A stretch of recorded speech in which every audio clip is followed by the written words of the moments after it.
လာပါတကယ်ချင်းများချင်းစပြကြတာအားတော့ခုမှရှက်ပြုတ်ထားတယ်ပေါ့နော်ပြီးသွားပြီအခုရေတင်ထားတယ်ရေတင်ထားတော့ခဏစောက်နေတယ်တော့ပြောမယ်ဆေးဘူး900ကတ်တာလေဆွဲပြီးပြီးတယ်ဒီ900ကအ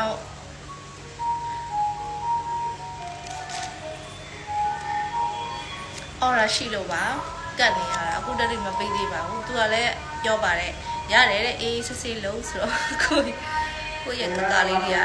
ကိုရဲ့အဲ့လိုမျိုးချစ်ဖို့ကောင်းတယ်ပေါ့နော်ချစ်ဖို့ကောင်းပါရှင်နားလည်းမပေးတဲ့အတွက်လည်းကျေးဇူးတင်ပါတယ်မနေ့ကဆိုလို့ရှိရင်အကိုတယောက်ကိုဖုန်းဆက်ပြီးတော့ request လုပ်ရတယ်ပေါ့နော်ဒါလည်းဆိုတော့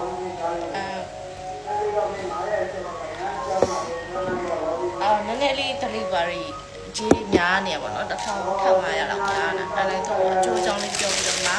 request လုပ်ရတယ်ပေါ့နော်သူကလည်းနားလည်ပေးပါတယ်မဟုတ်ဘူးသူမှနေကြကတော့9000နဲ့ရှိတယ်ဒါပေမဲ့အခုရောက်လာတာ6500ပေါ့နော်အဲ့လိုဖြစ်နေတော့ညီမအလုပ်ရှုံနေလို့ပုံပြန်မဆက်ဖြစ်တာလို့အဲ့ဒါလည်းညီမအဲ့ဒါကိုခေပေးကနေ1500လေးပြန်လွှဲပေးရမလားရှင်လို့ဘာလို့ဆိုညီမ20သွားတာပါလို့ညီမအိမ်ကို delivery က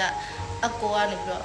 လာကောက်တယ်ပေါ့နော်လာကောက်တဲ့ကတစ်ခါရိုက်ရဲတစ်ခါတစ်စင်အပ်တယ်ပေါ့နော်ဘာလို့ဆိုအောင်မအားတဲ့ခါကျတော့အဲ့လို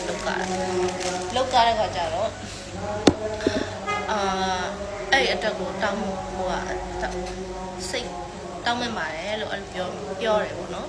အဲ့ကိုကလည်းစိတ်မဟုတ်ပါဘူးတဲ့ဟိုကစိတ်မရှိဘူးပေါ့နော်ဒါပေမဲ့ပြောတာပေါ့နော်ဆိုတော့အဲ့လိုမျိုးဆေးလေးသုံးရတာလေအဆင်ပြေလားဆိုအဆင်ပြေလို့နောက်တစ်ခေါက်ဆေးမှာတာရင်ဆေးမှာသုံးတာပေါ့နော်ဒါပေမဲ့စိတ်ထဲမှာလေအဲ့လိုတစ်ခုခုအောက်တစ်ခုခုပြောပြီးဆိုတာစိတ်ထဲမှာမကောင်းဒီထဲမှာတွေးနေတာကဘယ်လိုမျိုးပြန်ပြောဖို့ပြန်ပြီးတော့မှသူ့စိတ်ထဲမှာဖြည့်သိမ့်ဖို့တွေးနေတာပေါ့နော်ဆိုတော့နည်းကလည်းအဲ့လိုမျိုးrequest လုပ်ရတယ်ပေါ့နော်ဆိုတော့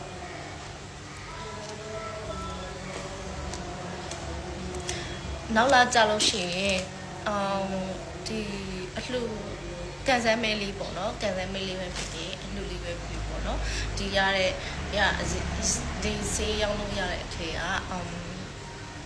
လုတ်သွားဖို့ရှိပါတယ်နေသည်ဖြစ်စေများသည်ဖြစ်စေပေါ့နော်ကိုနိုင်ဘလောက်လေးလုတ်သွားပါမယ်ဒါမှမဟုတ်လို့ရှိရင်လိုအပ်တဲ့နေရာမှာလှူတာတဲနာပဲဖြစ်ဖြစ်အကောက်ထဲကနေအောင်ပြောမယ်ပေါ့နော်အောင်ပဲလူရမလဲဒါမှမဟုတ်ကန်ဆယ်မဲပဲလုံးစေချင်လာပေါ့နော်အဲ့ဒါလေးကိုတစ်ချက်လာအောင်ကြံပြပါရှိ